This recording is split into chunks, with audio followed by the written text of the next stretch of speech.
I've never had anyone film me do it. And Do you do weird stuff that you don't want to show? no, but usually I just get in the shower and just go. Okay.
How was your day?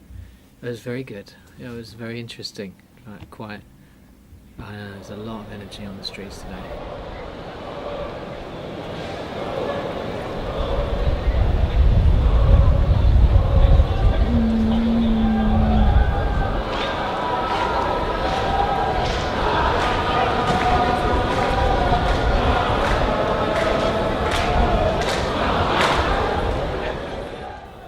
Different people.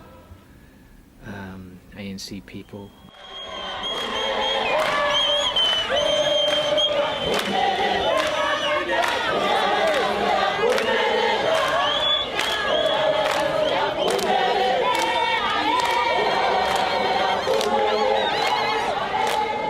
Army people, you know, all kinds of people. Like, yeah, there was a really interesting buzz, like a carnival festival.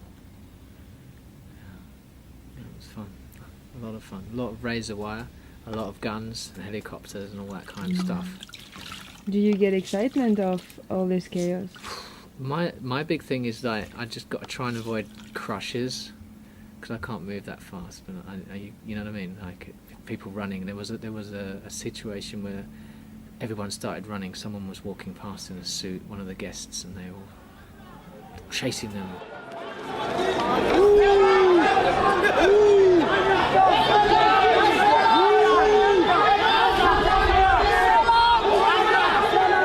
I was once picked up by 2 police officers and carried along the pavement. Oh, and I had a guy pull a knife on me in Obs. A knife? Yeah, just because I didn't give him enough money. Oh. And he was on the street and he was helping me, you know. And I basically didn't give him enough money because he was helping me, and then he pulled a knife, which was very weird. That was a very strange situation because I was all dressed up. So I just mimed, like, just pointed at him like that, you know. I wasn't going to come out of character for anyone, you know, not even if they pull a knife on me, you know. If I'm going to go down, I want to go down dressed as Charlie Chaplin, you know what I mean? Not that, you know, not that I would, but, you know, you just got to disarm the situation with a bit of humour. He soon put his knife away, but that was very strange. I mean, who'd pull a knife on a mime? Yeah. Why Charlie Chaplin? Ooh, it's kind of grown, but I was running a film club called The Little Tramp in Kennington, where Charlie Chaplin was born, and I got an outfit together because I liked the idea of greeting people at the film club dressed as Charlie Chaplin. And then this whole thing, this terrorism stuff came along, and they said that you couldn't protest in the exclusion zone in London, so I decided to just go along and with other people who were dressed up as bears and Mary Poppins and whatever, and defy the law. So that's how it happened, and I did that for a few months in London. And then I came to South Africa in 2006, and I've been doing it here ever since. But they know him, so it just fits, and it fits well, I think, with the South African kind of slightly anarchic kind of culture. You know, I mean, there's no way we would have been able to get that trolley full of all that stuff through the middle of London when the Queen's opening Parliament. We would have been just totally closed down. But you managed to get that stuff all the way through without getting touched by them. The police were just joking with you. What's that? Why are you doing that? Why are you going that?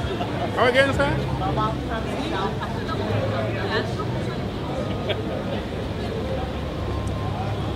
Yeah.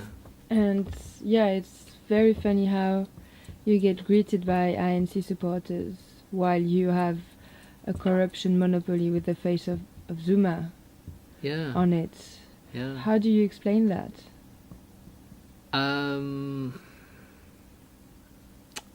don't know. You know, I come from I was obviously really into the ANC struggle and the movement, and you know, I came from the international community, and I felt, you know, I that's the kind of ANC that I'm connecting with. I think those sort of people, you know, that of that tradition, they still hold on to the struggle, and they still fail to see maybe that it's been sort of slightly lost its way, you know.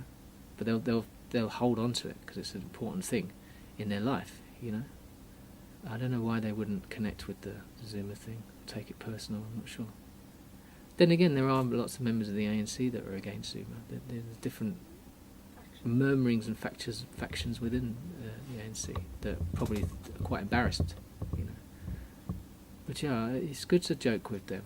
It's good to joke with the ANC. I had a lot of fun. I'm a firm believer in activism, and that's why I do it. I'm not into this kind of like necessarily this going on marches and toying and all that. I think there's so much you can do, you know. There's so many different forms of civil disobedience, and in a way it's trying to instill that diversity and protest culture here, so that you become more of a pain in the arse to the establishment, you know, to just like start acting up. The trouble is, it's very violent here, and you probably wouldn't really want to do it too much, because, you know, if you're chained to something, then the police would probably just break your arm. You know, it's not quite ready for non-violent direct action, but it should be, because it's such a violent culture.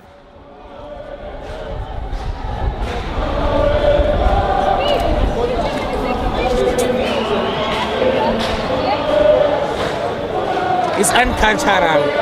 It's being gay is un-African. It's uncultural. We don't need this. This is the devil.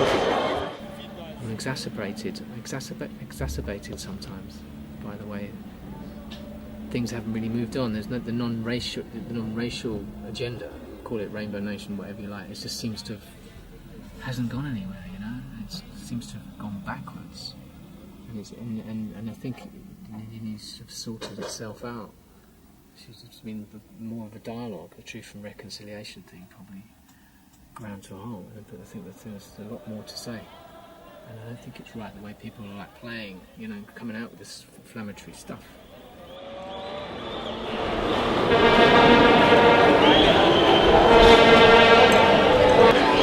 Why war? That's the only solution. I think they should be more careful what they say, you know. And that's to me, I'm a bit exacerbated about. But still optimistic, always optimistic.